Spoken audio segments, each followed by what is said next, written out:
하나님 말씀은 열왕기상 19장 9절로 18절까지 말씀을 봉독해 드립니다. 열왕기상 19장 9절로 18절 말씀. 엘리야가 그곳 굴에 들어가 거기 머물러니 여호와의 말씀이 그에게 임하여 이르시되 엘리야야 내가 어찌하여 여기 있느냐. 그가 대답하되 내가 만군의 하나님 여호와께 열심히 유별하오니 이는 이스라엘 자손이 주의 언약을 버리고 주의 제단을 헐며 칼로 주의 선지자들을 죽였음이오며 오직 나만 남았거늘 그들이 내 생명을 찾아 빼앗으려 하나이다. 여호와께서 이르시되 너는 나가서 여호와 앞에서 산에 서라 하시더니 여호와께서 지나가시는데 여호와 앞에 크고 강한 바람이 산을 가르고 바위를 부수나 바람 가운데 여호와께서 계시지 아니하며 바람 후에 지진이 있으나 지진 가운데에도 여호와께서 계시지 아니하며 또 지진 후에 불이 있으나 불 가운데에도 여호와께서 계시지 아니하더니 불 후에 세미한 소리가 있는지라. 엘리야가 듣고 겉옷으로 얼굴을 가리고 나가 굴 어귀에 서매 소리가 그에게 임하여 이르시되 엘리야야 내가 어찌하여 여기 있느냐. 그가 대답하되 내가 만군의 하나님 여호와께 열심히 유별하오니 이는 이스라엘 자손이 주의 언약을 버리고 주의 제단을 헐며 칼로 주의 선지자를 죽였음이오며 오직 나만 남았거늘 그들이 내 생명을 찾아 빼앗으려 하나이다. 여호와께서 그에게 이르시되 너는 내 길을 돌이켜 광야를 통하여 다메섹에 가서 이르거든 하사엘에게 기름을 부어 아람의 왕이 되게 하고 너는 또 님시 아들 예후에게 기름을 부어 이스라엘의 왕이 되게 하고 또 마벨무올라 사밧의 아들 엘리사에게 기름을 부어 너는 대신하여 선지자가 되게 하라. 하사엘의 칼을 피하는 자를 예후가 죽일 것이요 예후의 칼을 피하는 자를 엘리사가 죽이리라. 그러나 내가 이스라엘 가운데 7,000명을 남기리니 다 바알에게 무릎을 꿇지 아니하고 다 바알에게 입맞추지 아니한 자니라. 아멘. 자, 우리 옆 사람에게 오후 시간이지만 또다시 인사하겠습니다. 사랑합니다. 축복합니다. 잘 오셨습니다. 가정에 계신 우리 성도님에게도 주님의 축복이, 주님의 은혜가 여기와 똑같이 임하는 역사가 있기를 축복합니다. 우리 지난주에 말씀을 같이 나눈 것을 기억하시죠? 오전 예배, 오후 예배 다 두 개 다 후속타로 지금 말씀을 전하고 있습니다. 지난주 우리 같이 이제 말씀을 나눴던 내용이 세미한 하나님의 음성에 대해서 같이 나눴었는데요. 우리가 이 하나님의 말씀이 들려오지 않을 때 답답하고 들려왔다 할지라도 그것이 하나님의 음성인가 아닌가를 분별해야 되고 그리고 우리가 지금 겪고 있는 이런 어려운 상황 속에서 하나님의 또렷한 음성이 들려온다면 더 확신 가운데 분명한 우리 신앙의 아름다운 모습을 가지고 달려갈 수 있겠죠. 그래서 우리가 이 말씀을 같이 좀 더 되새겨 보려고 하는 것입니다. 열왕기상에 있는 말씀을 우리가 잠시 한번 보면요. 세미한 음성으로 말씀하시는 하나님임을 우리가 지난주까지 봤습니다. 열왕기상 19장 9절 10절에 보면 엘리야가 그곳 굴에 들어가 거기서 머물더니 여호와의 말씀이 그에게 임하여 이르시되 엘리야야 내가 어찌하여 여기 있느냐. 그가 대답하되 내가 만군의 하나님 여호와께 열심히 유별하오니 이는 이스라엘 자손이 주의 언약을 버리고 주의 제단을 헐며 칼로 주의 선지자들을 죽였음이오며 오직 나만 남았거늘 그들이 내 생명을 빼앗으려 하나이다 라는 말씀이 나오죠. 여러분 이 대화를 살펴보면 엘리야의 심정이 어땠는가를 우리가 엿볼 수 있습니다. 그래서 보다 더 엘리야의 심정을 느끼기 위해서 10절을 제가 지난주에 세번역 성경으로 읽어드렸어요. 다시 한번 읽어드리겠습니다. 엘리야가 대답하였다. 나는 이제까지 주 만군의 하나님만 열정적으로 섬겼습니다. 그러나 이스라엘 자손은 주님과 맺은 언약을 버리고 주의 제단을 헐었으며 주님의 예언자들을 칼로 쳐서 죽였습니다. 이제 나만 홀로 남았는데 그들은 내 목숨마저도 없애려고 찾고 있습니다. 이 장면을 보면요, 여러분이 대단하게 존경하는 엘리야조차도 결국 이 문제 앞에 굴복하는, 그래서 한낱 믿음 없는 연약한 사람으로 돌아갔다는 것을 우리가 엿볼 수 있습니다. 그런데 더 이해할 수 없는 것은 뭐냐면, 비록 이렇게 힘든 상황 속에 처해 있는데 지금도 여전히 엘리야는 하나님의 음성을 듣고 있다는 거죠. 여기서 우리가 새로운 도전을 받고 희망을 갖는 것입니다. 여러분, 상황이 어려워도, 형편이 어려워도 하나님의 음성은 여전히 들려온다는 사실입니다. 그래서 그럼에도 불구하고 엘리야는 하나님의 음성이 들려왔는데도 불구하고 뭐하고 있냐면 두려워 떨고 있어요. 여러분, 하나님 음성 듣는다고 모든 게 자신만만하고 담대하고 딱 꼭 그런 것만은 아닌 것 같습니다. 이것을 통해 알 수 있는 것은 하나님의 음성을 듣는 것이 모든 상황을 다 극복하게 만들어주는 것은 아니다. 사람은 어디까지나 연약한 존재라는 것입니다. 그래서 모든 상황 속에서 믿음을 갖게 한다는 것은 아니라는 거예요. 그러므로 하나님의 음성을 듣는 것에도 한계 상황이 존재할 수 있다. 사람은 누구나 다 약합니다. 아무리 하늘에서 불을 끌어내리는 능력자 엘리야라 할지라도 연약한 모습을 보고 있는 것을 보면 저와 여러분들은 더 그러지 않겠나. 아니, 여러분은 빼고 저만.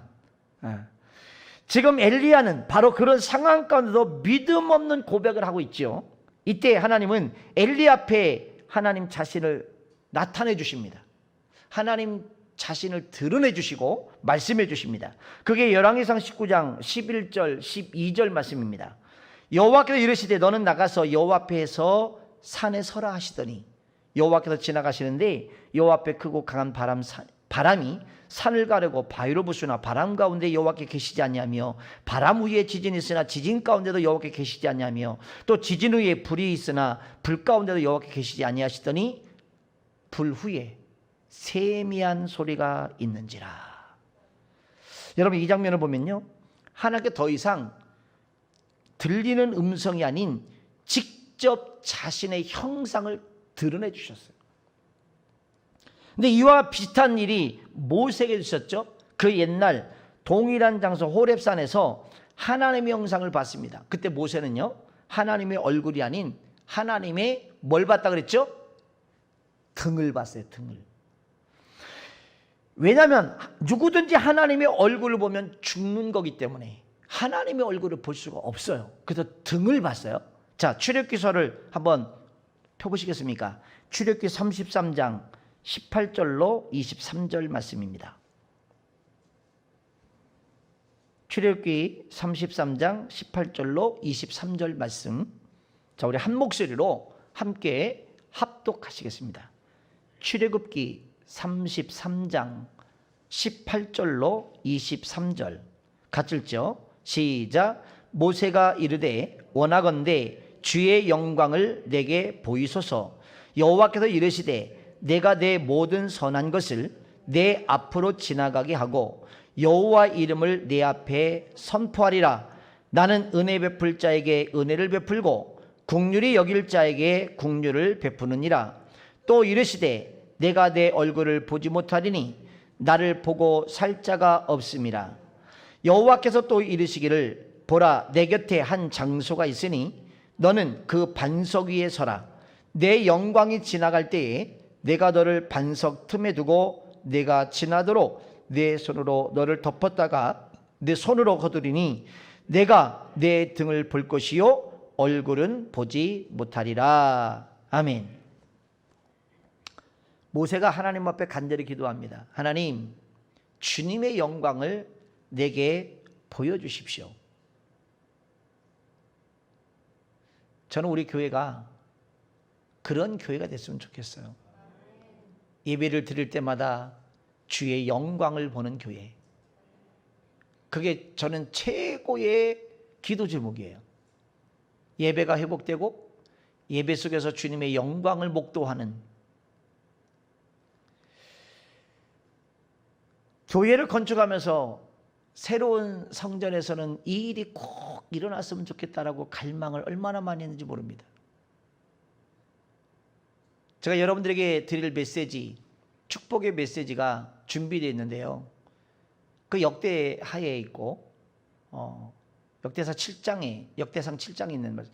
이 말씀이 보면 솔로몬이 하나님의 성전을 짓고 봉헌식 할 때 하나님의 여호와 영광이 가득해서 능히 제사장들이 서지 못했다.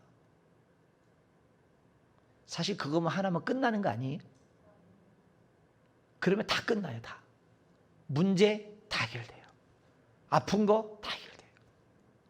고민 다 해결돼요. 하나님을 직접 만날 수 있으니까. 그것만 해결된다면 다른 거는 그렇게 중요하지 않은 것 같습니다. 여러분, 여기 지금 모세가 주의 영광을 내게 보이시옵소서라고 간절히 기도했을 때 하나님이 말씀하시기를 뭐라고 말씀하시냐면, 그래, 내가 네 앞에를 지나갈 거야. 내가 내 앞에서 내 자신을 보여줄 거야. 하나님이 현현하시겠다는 거예요. 하나님이 나타내 주시겠다는 거예요. 그런데 내가 지나갈 때에 너는 나를 볼 수 없어. 내 얼굴을 볼 수 없어. 다만 내 등을 볼 것이다. 그랬어요. 이처럼 모세가 비록 그것이 등이었지만 하나님의 형상을 본 것 같이 엘리야 또한 하나님의 형상의 영광을 보는 경험을 하게 됩니다. 자, 열왕기상 19장 11절 12절 말씀을 보도록 합니다. 열왕기상 19장 11절 12절 말씀. 여호와께서 이르시되 너는 나가서 여호와 앞에서 산에 서라 하시더니 여호와께서 지나가시는데 여호와 앞에 크고 강한 바람이 산을 가르고 바위를 부수나 바람 가운데 여호와께 계시지 아니하며 바람 후에 지진이 있으나 지진 가운데 여호와께 계시지 아니하며 또 지진 후에 불이 있으나 불 가운데도 여호와께 계시지 아니하시더니 불 후에 세미한 소리가 있는지라. 처음에는요, 산을 가르고 바위를 부술 정도로 크고 방한 바람 소리가 있었습니다. 아마 엘리야는 이때에 하나님의 모습이 어디서 보일까라고 아마 이쪽 저쪽 막 사방을 쳐다봤을 거예요. 하나님의 모습을 꼭 보고 싶은 간절한 갈망함이 그의 눈에 불꽃이 나올 정도였을 거예요. 그러나 그 바람 가운데도 바위를 부술 만큼 엄청난 센 바람에도 여호와께서 보이지 않습니다. 하나님은 크고 강한 바람 사이에 계시지 않았다는 것입니다. 두 번째 바람이 후에 지진이 있었어요. 이번에도 마찬가지입니다. 하나님은 지진 가운데서 계시지 않았어요. 세 번째는 불이 있었습니다. 그러나 불 가운데서도 하나님은 계시지 않았습니다. 일반적으로 그래도 영이 열렸다는 사람들이 하나님이 주시는 환상이나 어떤 특별한 어떤 모습을 본다는 사람들이 어찌 보면 거의 이런 모습 아니겠어요? 근데 거기에 여호와께서 계시지 않았다는 거예요. 성경에서 잘 아시는 분이, 여러분, 크고 강한 바람, 지진, 불, 이것은 무엇을 의미하는지 알 것입니다. 모든 것들은 하나님이 임재하실 때 나타나는 현상들이에요. 현상. 많은 분들이 크고 방한 바람 가운데서 하나님을 경험하려고 합니다. 야, 이 소리 가운데 하나님 계실까? 이 불 가운데 하나님이 계실까? 아니면 막 이 진동이 나고 막 되게 흔들리는 그런 속에서 하나님이 계실까? 사람은 그런 데서 하나님을 만나려고 했는데 그곳에 하나님이 계시지 않았다는 거예요. 대부분 사람들은 그런 것을 찾아다닙니다. 눈으로 보여지는 어떤 현상, 상황이 있는 것들을 보고 나는 굉장한 것을 체험했다라고 할 수 있지요. 뭔가 대단한 곳이라고 생각하는 곳을 찾아다닙니다. 그러나 하나님은요, 때로 그곳에도 계시지만 언제나 그런 곳에만 머무시는 하나님이 아니다라는 거예요. 그러니까 어떤 현상, 상황들, 보여지는 것들을 쫓아가다 보면 위험하다는 겁니다. 하나님은 사람의 예측 너머에 계시다라는 거예요. 항상 예측 너머에. 우리가 생각하는 그 이상의 것에 항상 계시다는 거죠.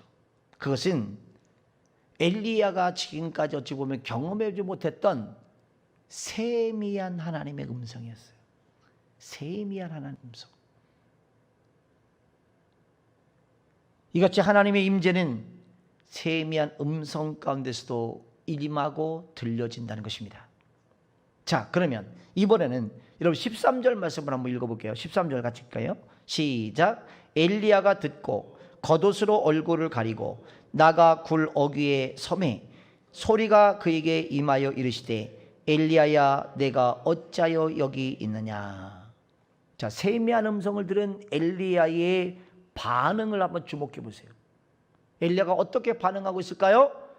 겉옷으로 얼굴을 가리웠다 그랬습니다. 왜 가리웠습니까? 하나님의 얼굴을 보게 되었기 때문입니다. 엘리야는 하나님을 보았습니다. 그러나 그는 차마 빛 가운데 계신 하나님의 얼굴을 볼 수 없었습니다. 그래서 그는 겉옷으로 자신의 얼굴을 가리울 수밖에 없었습니다. 그래서 그는 다만 하나님의 음성을 들었습니다. 그러나 엘리야가 들은 음성은 자신 앞에 직접 모습을 드러내신 하나님을 본 것과 다름없는 것이었습니다. 그는 하나님의 영광을 보게 된 것이에요. 하나님의 영광. 하나님의 영광 앞에 직접 서게 된 엘리야는 또다시 자신의 문제를 고백합니다. 그런데 이것은 이미 10절에 고백한 그 고백과 토시 하나 틀리지 않는 동일한 고백이죠. 자, 이 두 절을 한번 비교해 보십시오. 자, 14절 말씀을 보겠습니다. 14절 같이 읽습니다. 시작. 그가 대답하되 내가 만군의 하나님 여호와께 열심히 유별하오니 이는 이스라엘 자손이 주의 언약을 버리고 주의 제단을 헐며 칼로 주의 선자를 죽였음이오며 오직 나만 남았거늘 그들이 내 생명을 찾아 빼앗으려 하나이다. 14절과 10절을 한번 비교해 보세요. 여러분 눈을 보시고 한번 보세요. 10절과 14절 비교해 보면 어떤가요? 토시 하나 틀리지 않아요. 똑같은 말을 반복하고 있어요. 맞죠?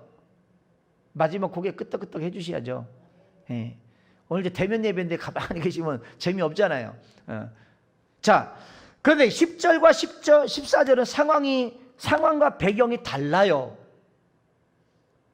10절 상황과 14절 상황이 다르다는 거예요. 자, 10절에 엘리야가 아직 하나님의 현현을 보지 못했을 때의 고백이고요. 단지 하나님의 음성을 들었을 때의 고백입니다. 그런데 이와 비교해서 14절은 하나님을 직접 현현한 하나님을 아뢰고 만난 직접 경험에 있은 이후의 고백이 14절이에요. 이때 비로소 하나님은 엘리야를 통해 이루고자 하시는 하나님의 계획을 보여주시죠. 자, 15절과 17절 말씀 보겠습니다. 15절부터 17절. 여호와께 그에게 이르시되 너는 내 길을 돌이켜 광야를 통하여 다메섹에 가서 이르거든 하사엘에게 기름 부어 아람 왕이 되게 하고 너는 또 님시 아들 예후에게 기름을 부어 이스라엘의 왕이 되게 하고 또 마벨몰라 사바세 아들 엘리사에게 기름을 부어 너를 대신하여 선지자가 되게 하라. 하사엘의 칼을 피하는 자를 예후가 죽일 것이요 예후의 칼을 피하는 자를 엘리사가 죽이리라. 18절. 그러나 내가 이스라엘 가운데 7,000명을 남기리니 다 바알에게 무릎을 꿇지 아니하고 다 바알에게 입맞추지 아니한 자니라. 자, 여기서요 언급한 하사엘, 예후 그리고 엘리사가 어떤 사람인지 아십니까? 그리고 엘리야가 그렇게 기름을 부었다는 것이 어떤 의미인지 아십니까? 잘 보십시오. 하사엘은요 아람 왕이 될 사람입니다. 아람 왕. 예후는 이스라엘의 새로운 왕조를 이끌 사람입니다. 그리고 엘리사는 엘리야를 대신해서 영적 세계를 책임질 사람이에요. 영적 리더자가 될 사람이에요. 한마디로 그들은 앞으로 열려질 새로운 세상의 주인공들이라는 거예요. 하나님은 그들을 세워서 새로운 세상을 열어가기를 원하신 것입니다. 하나님은 언제나 새로운 세상을 열어가고 새로운 것들을 계획하고 그 일을 이뤄가실 때는 사람을 예비하고 사람을 세우신다는 겁니다. 여러분들이 그런 분들이 되시길 축복합니다. 예전이나 지금이나 다를 바가 없는 게 하나님은 여전히 사람을 찾고 계시다는 겁니다. 어떤 사람이요? 하나님 마음에 합한 사람, 하나님 말씀에 절대적인 순종할 사람을 찾고 계신 겁니다. 왜? 그래야 그 사람을 통해서 위대한 하나님의 역사를 이루어갈 수 있기 때문에. 황무해져가는 여러분 대한민국의 교회가 여러분 이대로 끝날까요? 이대로 망할까요? 저는 절대로 그렇지 않다고 생각합니다. 하나님 분명히 누군가를 예비해 주셨고 누군가를 통해서 하나님은 또 다른 역사를 이루어 가실 것입니다. 나는 우리 진리등대교회가 하나님이 예비하고 준비시키는 교회가 될 줄로 믿습니다. 그렇게 기도합니다. 저보다도 다음 세대 우리 갈렙과 여호수아 같은 그런 사람들이 나오는 그런 역사가 우리 교회 가운데 일어나기를 꿈꿉니다. 그런데 여러분, 이 모든 사람들을 기름 부어 세우는 사람이 누구예요? 엘리야예요. 대단하지 않습니까? 다시 말해서 엘리야는 지금까지 그가 감당했던 사역과는 다른 차원의 일을 하게 되는 것입니다. 그것은 곧 새로운 세상을, 새로운 시대를 열어가는 놀라운 일들을 감당한다는 것입니다. 엘리야는 이전의 세계에서 자신을 위협하는 문제에서 자유로울 수가 없었어요. 로담나무 아래서 하나님 차라리 내 생명을 걷어가 주세요. 내가 살아있느니 죽는 것이 훨씬 낫겠습니다 라고 고백했어요. 너무 힘드니까. 그러나 엘리야가 기름 부어 세운 아람 왕과 유다의 왕은 엘리야가 그토록 원했던 문제들로부터 그를 자유케 했습니다. 예후가 왕이 되어 제일 먼저 한 것은요, 엘리야에게 죽음 같은 고통을 준 이세벨을 처단하는 것이었습니다. 이같이 여러분이 하나님의 얼굴을 보게 되면 영적인 세계에 지각 변동이 일어나고 곧 그것은 현실 세계의 모든 환경과 상황을 바꾸어 버릴 수 있다는 사실이에요. 그렇기 때문에 우리는 여호와의 영광을 봐야만 합니다. 더군다나 나는 혼자입니다라고 절규하며 영적인 고립 속에서 굉장한 외로움 가운데서 울부짖었던 엘리야에게 아직 이방신에게 절하지 아니한 7,000명을 남겨뒀다. 엘리야 스스로 생각할 때 바알에게 아세라 그 신상에게 절하지 않냐고 신앙을 지키고 믿음을 굳건히 지킨 사람은 자기 혼자인 것처럼 느꼈던 거예요. 주변에 그런 사람이 보이지 않았기 때문에. 그래서 절망하고 있었어요. 하나님, 나 혼자 어떡하란 말입니까? 나 혼자 이것을 어떻게 감당하라고? 나 이제 지쳤습니다. 나 포기하랍니다. 차라리 내 목숨 걷어가십시오 라고 고백한 것이 엘리야예요. 근데 하나님 뭐라고 말씀하세요? 기가 막히잖아요. 7,000명을 남겨뒀다. 7,000명. 놀랍지 않습니까? 여러분, 구루터기가 남아있는 거예요. 구루터기. 한국교회가 망해가는 것처럼 보이지만 여러분, 그렇지 않아요. 분명히 구루터기가 있습니다. 새로 우물 돋고 새로 싹이 나고 버젓이 큰 나무로 장성에 설 여러분 구루터기가 있습니다. 저는 소망합니다. 한국교회 이대로 쓰러지지 않을 겁니다. 여러분, 수많은 눈물과 기도와 간절한 부르짐이 있었는데 여러분, 그 기도가 헛되겠습니까? 그렇지 않습니다. 거세한 여러분 지금 비바람, 폭풍과 몰아치고 있지만 그것을 굳건히 맞닥뜨려 싸우고 견디며 어느 순간인가 분연히 일어나서 하나님의 위대한 역사를 이루갈 하나님의 사람들이 분명히 여러분 이 한국 땅 안에 곳곳에 숨어 있다는 사실이에요. 그들의 씨까지 말릴 수 없어요. 절대 말릴 수 없어요. 하나님이 그들을 보존하고 계십니다. 이 어려운 시대에 엘리야 시대 7,000명을 남겨둔 것처럼 어찌 보면 그보다 훨씬 더 많은 숫자가 여러분 남아있다는 사실이에요. 여러분 중국 땅을 그렇게 공산당이 무너뜨리려고 교회를 무너뜨리고 가지내를 다 썼지만 여러분 보십시오.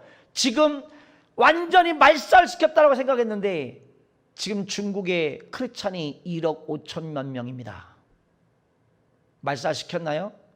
아니요, 못합니다. 여러분 저 북한 땅에 없는 것 같습니까? 아니요. 하나님이 분명히 남겨둔 씨앗들이 그루터기가 분명히 존재하고 있다는 사실이에요. 하나님 말씀하시기에 봐라, 너 혼자가 아니야. 얼마나 많은 사람이 있는지 아냐? 7,000명이나 남았다. 7,000명. 사랑하는 성도 여러분, 우리는 하나님의 얼굴을 봐야 삽니다. 하나님의 얼굴이 보여지지 않냐고, 하나님의 음성이 들리지 않으면 답답해 견딜 수가 없잖아요. 속이 터져나가잖아요. 하나님의 얼굴을 경험하면 모든 것들의 근본적인 변화가 오기 시작합니다. 그러므로 여러분은 하나님의 얼굴을 보실 수 있기를 축복합니다. 하나님의 음성 듣는 거 만족하지 마시고 하나님의 얼굴을 보십시오. 하나님은 여러분의 얼굴을 본 여러분을 통해서 마침내 당신의 놀라운 계획을 우리를 통해서 이뤄 가시려고 많은 것들을 우리에게 말씀하실 겁니다. 여러분 지금 당면한 문제로 인해서 고통받을 때 그것을 벗어나기 위해서 자신의 방식으로 문제를 해결하려고 합니다. 자신의 방식 안에서 하나님을 찾으려고 합니다. 그렇지만 하나님은 크고 강한 바람 가운데서도, 지진 가운데서도, 불 가운데서도 자신을 나타내 주지 않았어요. 어쩌면 흔하디 흔한 크고 강한 바람, 지진, 불, 우리가 어찌 보면 그런 것을 통해서 하나님을 찾아내고 싶어 하는지도 몰라요. 근데 하나님은 거기서 나는 거기 없어 라고 말씀하세요. 오히려 사람들이 예측하지 못한, 그리고 기대하지 못한 세미한 음성 가운데 자신의 모습을 드러내 주세요. 그래서 여러분 하나님과 직면하는 시간을 많이 가지십시오. 홀로 우리가 함께 예배하며 이 시간 하나님의 얼굴을 보기를 원하고 음성 듣기를 원하는 것도 중요해요. 예배도 살아있는 예배 참 중요해요. 빠져서는 안 되는 거예요. 그리고 또 하나, 개개인적으로 하나님의 얼굴을 구하며 나가는 시간이 필요합니다. 그때 진짜 세미한 음성이 들려올 수 있어요. 그러므로 여러분이 하나님을 찾는 방식에 대해서 다시 한번 생각해 보십시오. 무엇이 세미한 하나님의 음성인지 곰곰이 생각해 보시기를 바랍니다. 성막은요, 하나님의 임재가 머무는 곳이었죠. 그리고 성막 가장 깊은 곳에 지성소에는 언약궤가 있었습니다. 그런데 하나님은 언약궤의 뚜껑에 있는 시온소, 속죄소라고도 말하죠. 자, 여러분 이 강대상을 보시면, 자 조금만 강대상을 영상으로 좀 길게 좀 잡아주셔서 강대상이 보이도록 해주세요. 이 강대상은요, 전국에 어찌 보면 세계적으로 딱 2개 있는 강대상, 2개, 딱 2개. 하나는 어디로 가는지 제가 모르겠어요. 그리고 이 하나가 남았었는데, 제가 수많은 강대상 종류가 있습니다. 맞춤형이 있고, 그리고 아예 이제 선교사에서 제작해서 나온 그런 강대상이 있는데, 이것도 선교사에서 만들어 놓은 제작된 것이었어요. 그런데 딱 2개가 있는 거예요. 책자를 막 뒤지며 또 뒤지고 또 뒤지고 이 강대상을 선택하기 위해서 열흘도 더 걸렸을 겁니다. 기도하면서 계속 고르고 있었어요. 근데 딱 보니까 이게 좀 신기하게 생긴 거예요. 이거 좀 특별하다. 가만히 예의주시하고 보기 시작했어요. 딱 봤더니 법궤 강대상인 거예요.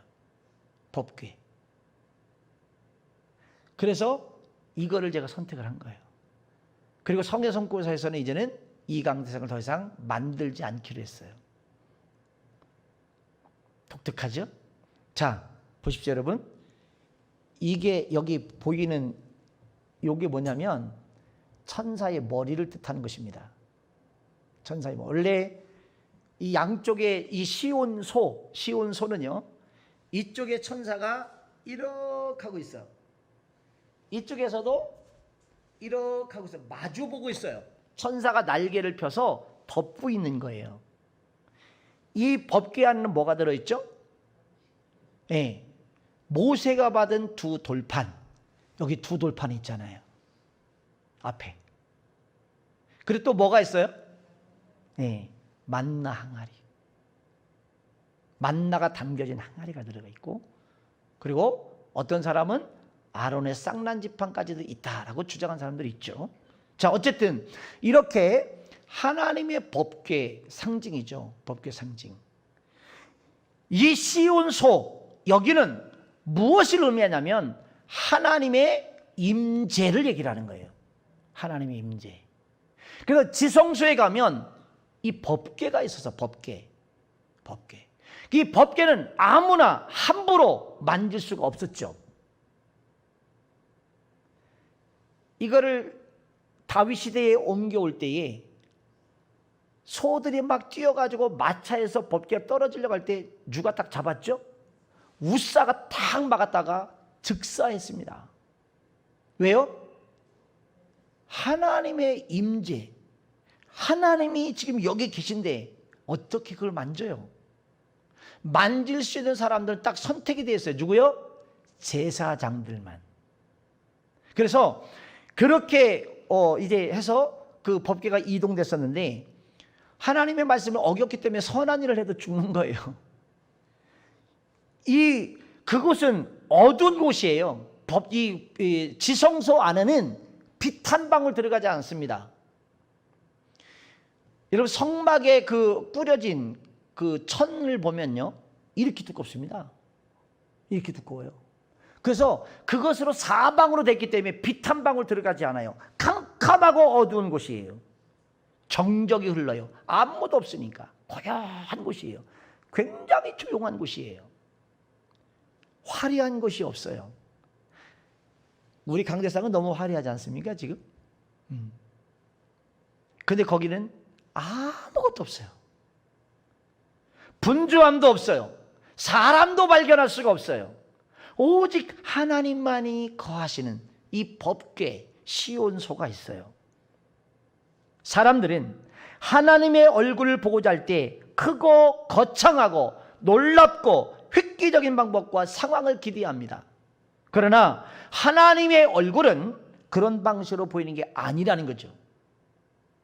우리가 어찌 보면 그림을 그려놓고 내가 어찌 보면 디자인을 해놓고 그것이 하나님의 형상이고 그게 하나님의 모습일 거야 라고 상상할 수 있어요. 아닙니다. 그건 우리의 착각입니다. 조용히 그분의 인지 앞에 참된 예배자로 나갈 때 경험하는 것입니다. 화려하냐 화려하지 않냐 그 하나도 중요하지 않습니다. 캄캄한 굴 속에서도 하나님의 음성을 들을 수가 있고요. 하나님을 만날 수 있고요. 하나님의 영광을 목도할 수도 있어요. 화려한 이 장소를 할지라도 하나님이 여기서 나타내 주지 않으면 우리는 못 만나요. 그러므로 예배 안에 답이 있습니다, 여러분. 왜냐하면 우리가 하나님을 신령과 진노로 예배할 때 그곳에 우리를 만나러 오시기 때문에. 화려한 강대상이 아닙니다. 화려한 음악이 아닙니다. 그런다고 하나님 오시는 게 아니에요. 어느 곳에 오세요? 영과 진정으로 예배하는 사람들 안에. 그래서 예배의 생명을 걸어야 되는 거예요. 아멘. 예배 외에 더 중요한 게 어디 있겠어요? 예배에 생명을 거셔야 됩니다. 예배. 제일 안타까운 게 이 비대면 예배가 저는 굉장히 마음이 아프고 속상한 거예요. 하나님 앞에 예배할 수 없도록 막아버리는 거잖아요. 물론 여러분들이 영상으로 예배를 드리지만 현장 예배와 사실 다르지 않습니까? 다시 사울의 이야기로 돌아가 봅니다. 사울이 사무엘을 통해서 하나님의 음성을 처음 듣게 되었을 때 그는 아직 성장하지 못한 사람이었습니다. 그렇기 때문에 하나님은 그런 사울이 수준에 맞춰서 그를 만나줬어요. 열어보세요. 언제나 하나님을 그 같은 방식으로 하나님 만나주기를 원하지 않으십니다. 하나님은 여러분이 성숙하여 직접 하나님의 음성을 듣기를 원하십니다. 아멘. 여러분들이 부모 자식 간에 소통에 대했잖아요. 한 사람이 만약에 듣는 것이 힘들고 어렵단다면 동문서답할 수밖에 없지요. 그게 교통이 안 되는 거예요. 진정한 교제가 안 일어나는 거예요. 어려운 것입니다. 진짜 커뮤니케이션이 일어날 수 있으려면 대화가 돼야 돼. 대화가 안 되면 이 진짜 커뮤니케이션이 안 일어나는 거예요. 여러분이 직접 얼굴의 영광을 보기를 원하십니다. 그런데 여러분이 하나님을 예배하는 참된 예배에 성숙하게 되면 하나님은 세미한 음성 가운데 여러분을 만나러 오세요. 할렐루야. 그리고 강력한 하나님의 뜻을 나타내 주십니다.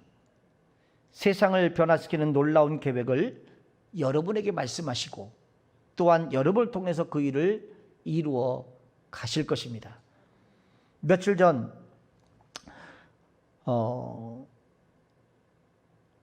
우리의 이 어떤 상황 속에서 하나님을 갈망한 분들이 굉장히 많았잖아요. 진짜 참다운 예배를 드리고 싶어서 가슴으로 울고 그랬던 분들 아닙니까? 여러분, 만약에 내가 어느 곳에서 하나님을 다 만날 수 있는데 굳이 뭐 성전에 갈 필요가 뭐가 있어? 교회에 굳이 갈 필요가 뭐가 있어? 그럼 여기 여러분 안 오시겠죠? 이곳에서 드리는 예배가 그래도 조금 더 하나님 앞에 나가는데 도움이 될 것 같고 예배가 진짜로 드려질 것 같은 마음이 있으니까 여러분들이 오시는 거 아니겠어요?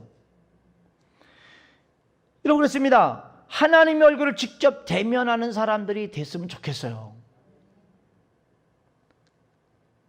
예배는 예배 자리가 아닌 그 어떤 것도 여러분을 향한 하나님의 온전한 뜻을 여러분의 인생 가운데 드러낼 수 없기 때문에 하나님을 예배할 때 하나님은 여러분은 하나님의 얼굴을 보게 되고 하나님인 우리에게 얼굴을 비춰주시는 것입니다. 예배가 아닌 다른 방법은 여러분의 삶의 근본적인 문제로부터 여러분을 자유하게 할 수 없습니다. 그는 대단한 엘리야도 다른 방법으로는 실패했습니다. 엘리야도 하나님 얼굴을 비로소 보게 될 때 그 모든 상황, 모든 환경에서 자유할 수 있었습니다. 그러므로 이미 경험한 실패를 여러분 답습하지 않기를 바랍니다. 오직 성장만을 추구하는 욕심을 내려놓으시고요.